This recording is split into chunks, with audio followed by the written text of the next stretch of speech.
नमस्कार साथियों, मैं प्रभाकर द्विवेदी, प्रदेश अध्यक्ष नर्सेस। तो चलते हैं, आज की प्रमुख खबरें हैं उनके बारे में हम आपको बताएंगे कि यूपी ट्रिपल एससी एएनएम जो है उनकी ज्वाइनिंग जो 9,212 पद हैं, सिलेक्टेड की, प्रोविजनल की, और हम साथ में आपको बताएंगे कि वेटिंग सूची का क्या हाल है। कोर्ट केस के बारे में भी इस वीडियो में हम आपको बताएंगे और यूपी ट्रिपल एससी पीईटी 2022 जो है उसके बारे में कुछ जानकारियां हम आपको देंगे कि इसमें कुछ जो बड़े बदलाव हुए हैं उनके बारे में हम आपको बताएंगे। साथ ही यूपी ट्रिपल एससी एएनएम महिला स्वास्थ्य कार्यकर्ता के नियुक्ति पत्र के बारे में कुछ अपडेट है, वो भी हम आपको बताएंगे। तो चलते हैं पूरी खबर की ओर।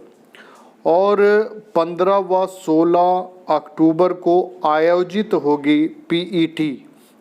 पीईटी का मतलब होता है प्रारंभिक अर्हता परीक्षा।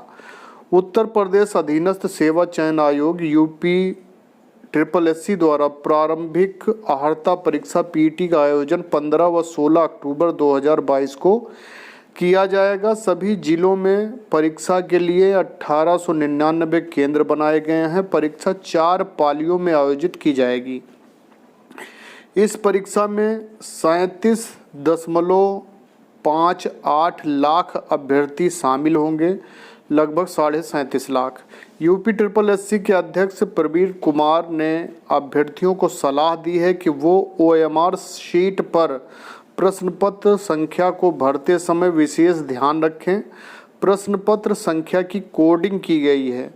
परिणाम केवल प्रश्न पत्र नंबर की डीकोडिंग कर निकाला जाएगा। प्रश्न पत्र ABCD किस सीरीज का है यह उस पर नहीं अंकित होगा। पास होने वाले विभिन्न विभागों में समूह ग के पदों पर होने वाली भर्ती के लिए अर्ह माने जाएंगे। भविष्य में विभिन्न विभागों में समूह ग के पदों पर भर्ती परीक्षा में ये अभ्यर्थी शामिल होंगे। अभ्यर्थियों को परीक्षा से जुड़ी सभी जानकारी इसकी वेबसाइट upSSC.gov.in पर उपलब्ध कराई जाएगी और 37.58 लाख अभ्यर्थी बनाए गए। 1899 परीक्षा केंद्र और नकल रोकने के लिए प्रश्न पत्र पर सीरीज नहीं कोड नंबर अंकित किए गए हैं। तो ये बड़ी जो इसमें चेंजिंग आई है वो इसलिए ताकि नकल पर अंकुश लगाया जा सके। जो नकल माफिया हैं उनकी पकड़ से इसको दूर रखा जाए। और upSSC.gov.in पर आपको और भी इससे रिलेटेड जानकारी मिल जाएंगी। दूसरी खबर भी आई है कि समूह ग भर्ती परीक्षा में 8 सीरीज के पेपर अब नहीं। CGL 2022 के लिए आवेदन शुरू कर दिए गए हैं। उत्तर प्रदेश अधीनस्थ सेवा चयन आयोग ने मुन्ना भाइयों पर नकेल डालने के लिए समूह ग भर्ती परीक्षा का पैटर्न बदल दिया है। अभी तक 8 सीरीज में प्रश्न पत्र दिए जाते थे, लेकिन भविष्य में होने वाली परीक्षाओं के लिए इस व्यवस्था को समाप्त कर दिया गया है। नई व्यवस्था में प्रश्न पत्र संख्या के आधार पर मूल्यांकन होगा। आयोग ने लेखपाल के 8,085 पदों पर भर्ती के लिए जुलाई में परीक्षा कराई थी। STF ने नकल कराने वालों को परीक्षा के दौरान पकड़ा था। पूछताछ के दौरान कई चौंकाने वाली जानकारियां मिली थी। आयोग के अध्यक्ष ने बताया कि प्रारंभिक अर्हता परीक्षा पीईटी प्रदेश के 1899 परीक्षा केंद्रों पर 15 व 16 अक्टूबर को होंगी।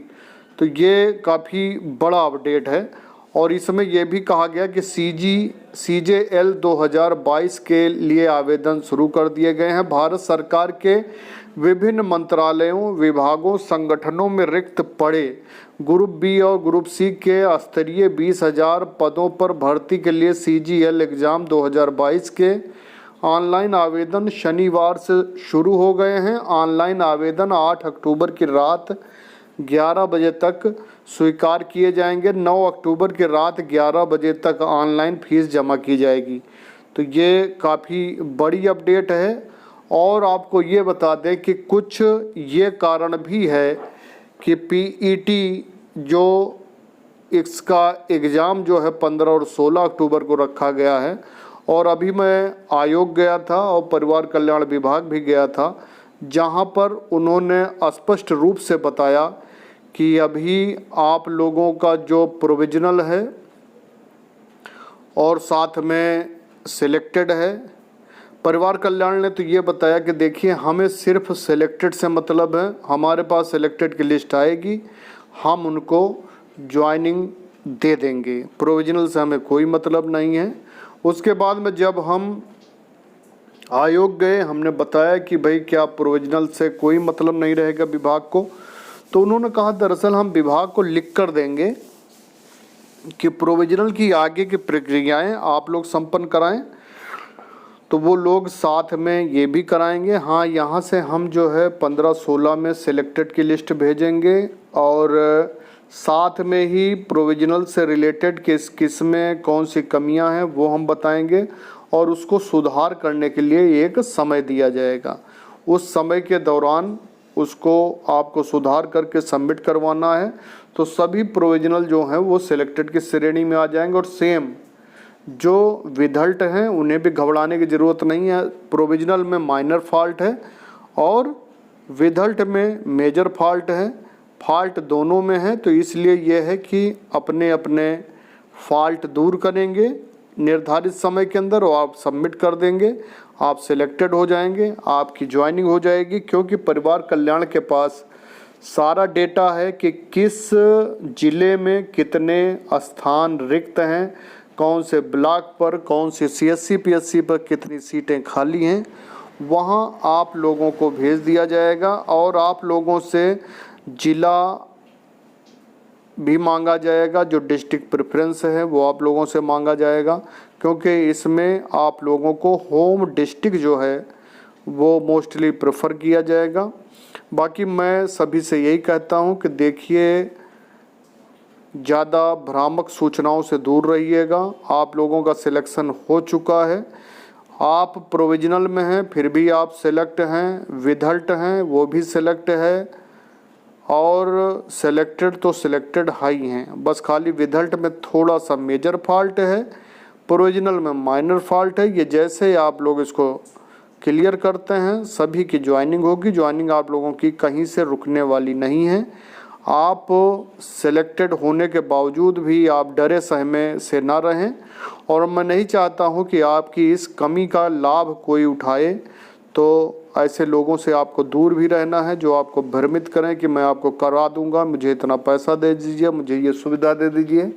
उनसे बिल्कुल दूर रहिएगा। कोई भी चीज़ अगर आपके समझ में नहीं आती है, हमारा व्हाट्सएप नंबर है, आप उस पर मैसेज कर सकते हैं। समय मिलेगा तो हम आपके बातों का ज़रूर जवाब देंगे। आप बिल्कुल टेंशन फ्री होके टाइम का इंतज़ार करिए। देखिए थोड़ा समय तो लगता ही है, और सबसे बड़ी खुशी की बात है कि आप सेलेक्टेड हो गए हैं। आपके जीवन की ये बहुत बड़ी महत्वपूर्ण ज्वाइनिंग है। इसके बाद में आपको इधर उधर भटकना नहीं है, आराम से ड्यूटी करिए, अपने सपनों को पूरा करिए।